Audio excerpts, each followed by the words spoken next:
देखिए, मैं कोई ज्ञानी नहीं हूं, पर ज्ञान का प्रेमी जरूर हूं।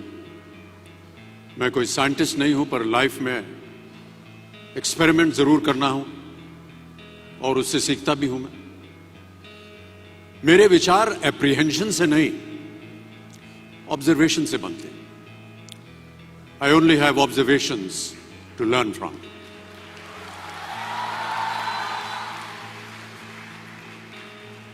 शिक्षा का महत्व मैंने बचपन से ही देखा है।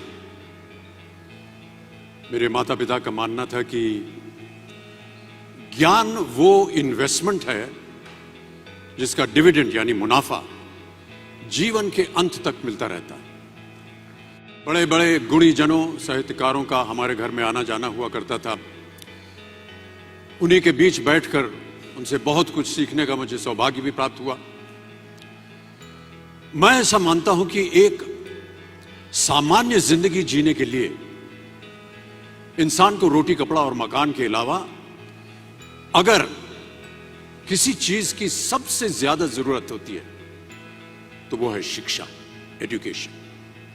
आपके पास यदि धन है तो आप उसे गोल्ड में कन्वर्ट कर सकते हैं। धन हो या सोना, दोनों के कम होने का या खो जाने का डर हो सकता है, पर यही धन को अगर हम नॉलेज में कन्वर्ट करते हैं तो वो कभी कम नहीं होगा और ना ही उसकी चोरी हो सकती है।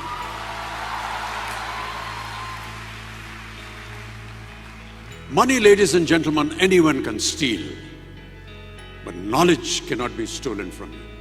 मैं आपसे पूछूं कि सबसे शक्तिशाली व्यक्ति कौन है? सबसे शक्तिशाली व्यक्ति कौन है?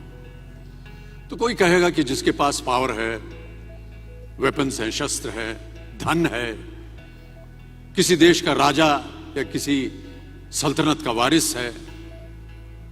मेरा ऐसा मानना है कि वेपन्स, मनी किसी को पावरफुल नहीं बनाते, या अगर बनाते भी हैं तो कुछ समय के लिए ही बना पाते हैं। दौलत आज होगी, कल नहीं। शस्त्र का ज्ञान तभी तक काम आएगा जब तक वो शस्त्र चल सकता है। Once it is used it becomes absolute. पर शास्त्र का ज्ञान कभी नहीं रुकता। Knowledge can never be obsolete. इसलिए आप सबसे मेरा आग्रह यही है कि सीखते रहिए। ज्ञान का धनी व्यक्ति हमेशा ही सम्मान और आदर योग्य होता है, क्योंकि ज्ञान वो कवच है, वो शील्ड है जो आपके जीवन में आने वाली कठिनाइयों से आपकी रक्षा करेगा। फिर किसी भी शस्त्र की आपको आवश्यकता नहीं होगी।